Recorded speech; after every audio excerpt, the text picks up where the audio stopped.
Testament is Luke chapter 13, verses 31 to 35, frequently referred to as the Lament over Jerusalem.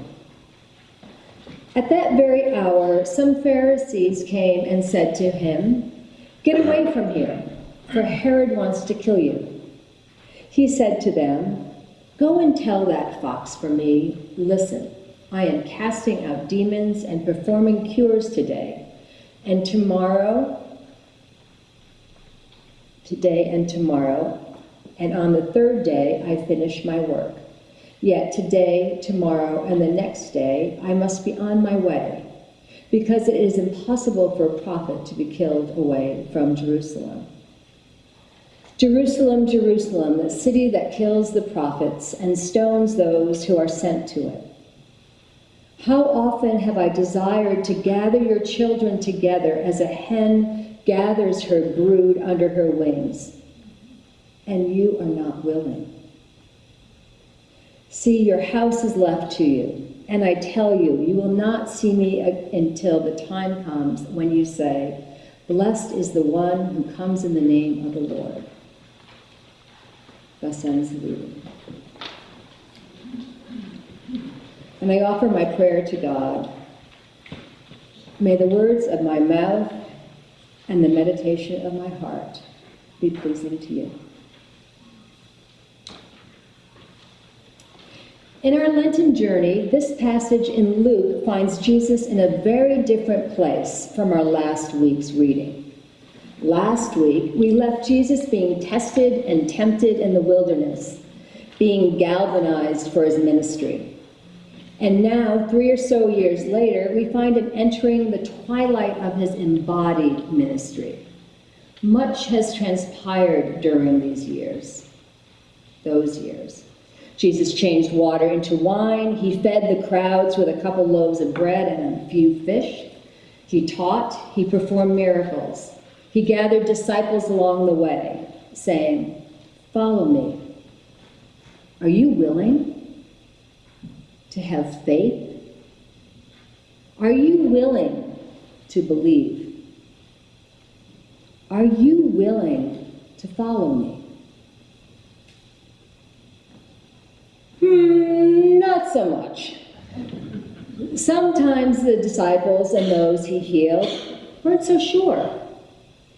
For example, following the feeding of the thousands, Jesus sets his disciples off in a boat and then goes to meet them by walking on the water.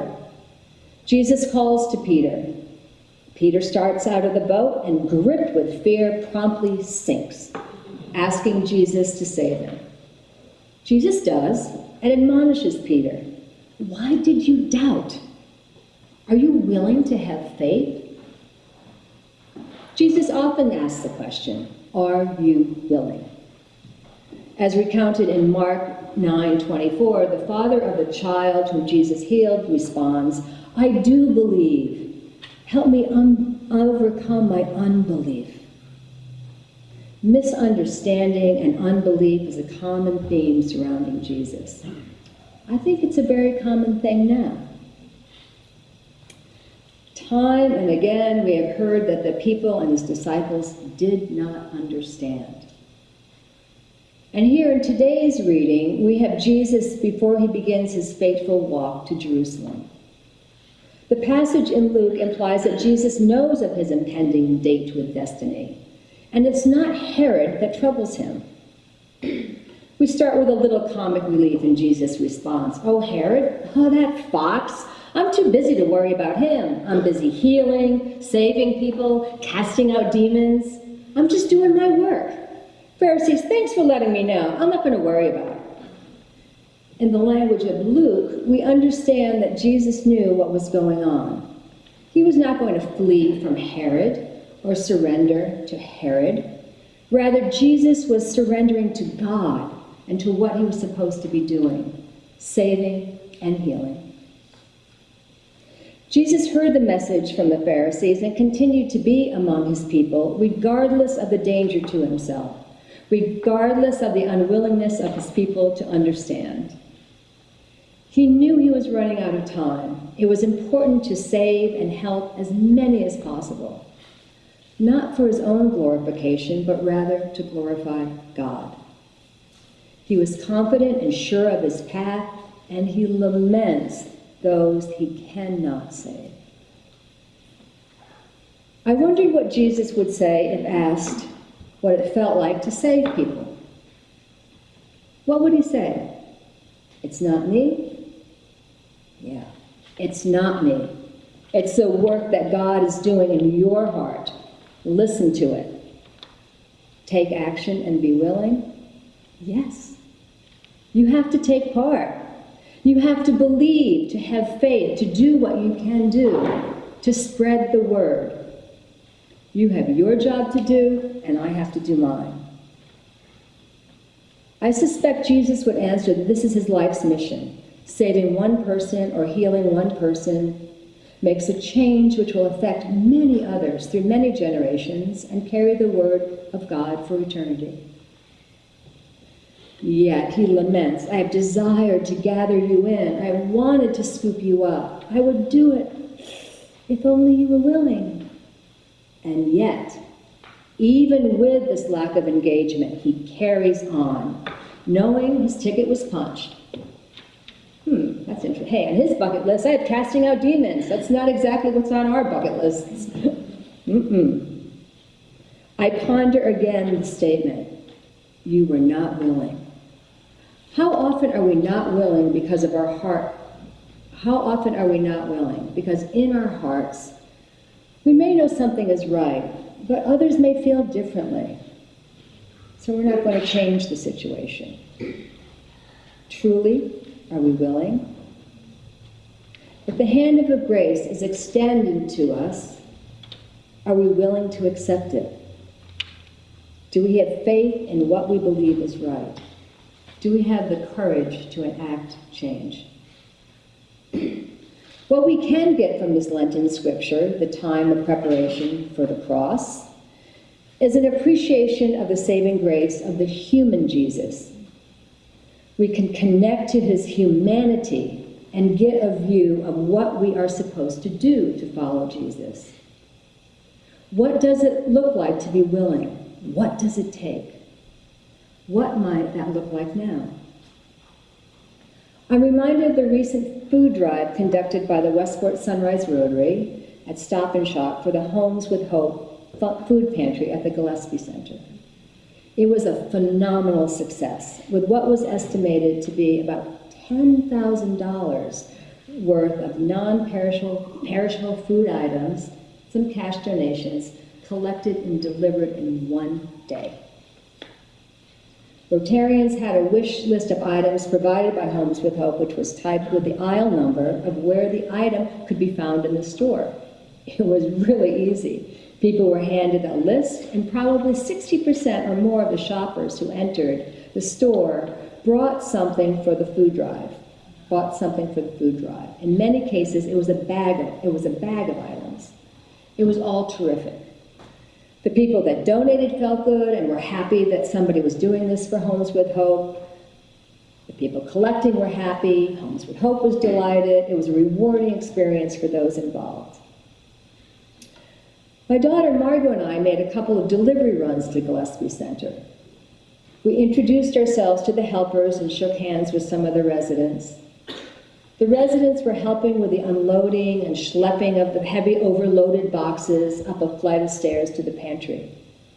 When Margot and I introduced ourselves to the residents directly and started a conversation, the whole nature of the relationship changed. It was transformed.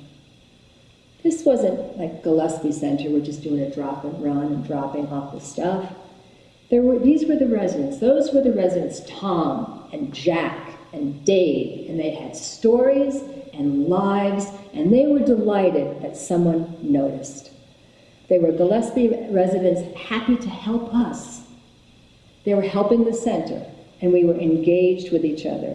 These homeless folks were happy to help the homeless, the other homeless, those others less fortunate, those that didn't have temporary housing. They were happy that someone noticed the job they were doing.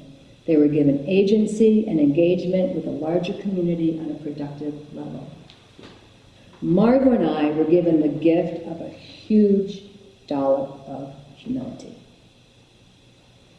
Yes, it's fine to donate, but can you do more? Can you reach out your hand of fellowship?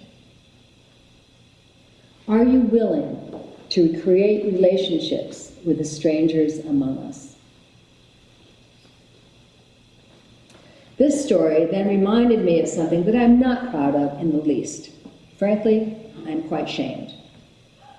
I thought about food drives over the years where I didn't go out and buy something in particular.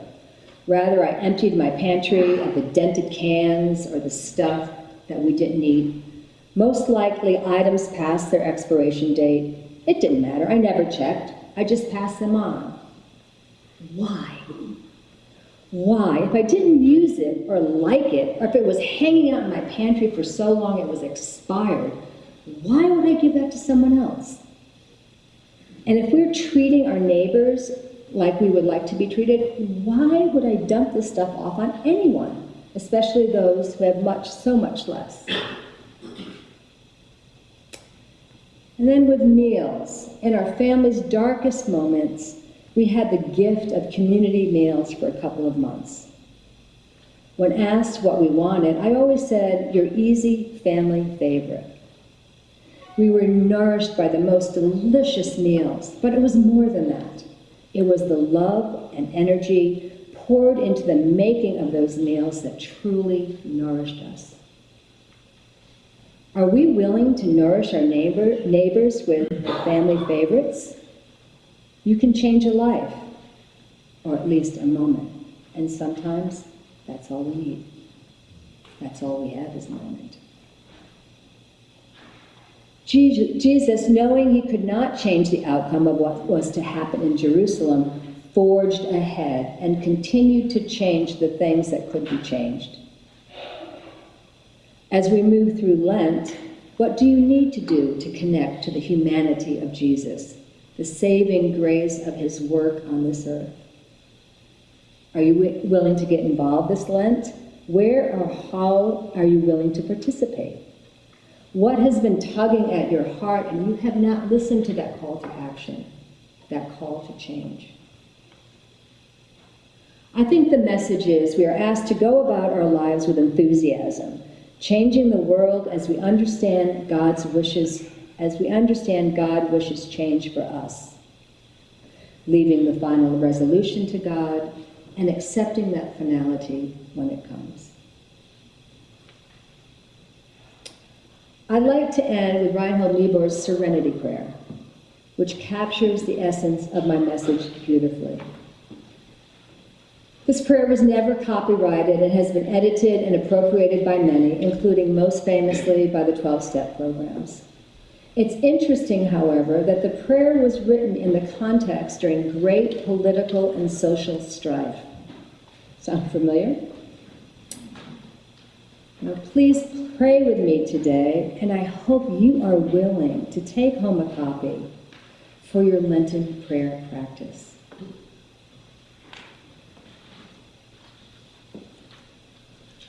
God, give us grace to accept with serenity the things that cannot be changed, courage to change the things which should be changed, and the wisdom to distinguish the one from the other, living one day at a time, enjoying one moment at a time, accepting hardship as a pathway to peace, taking, as Jesus did, the sinful world as it is, not as I would have it, trusting that you will make all things right if I surrender to your will, so that I may be reasonably happy in this life and supremely happy with you forever in the next. Amen. Thank you.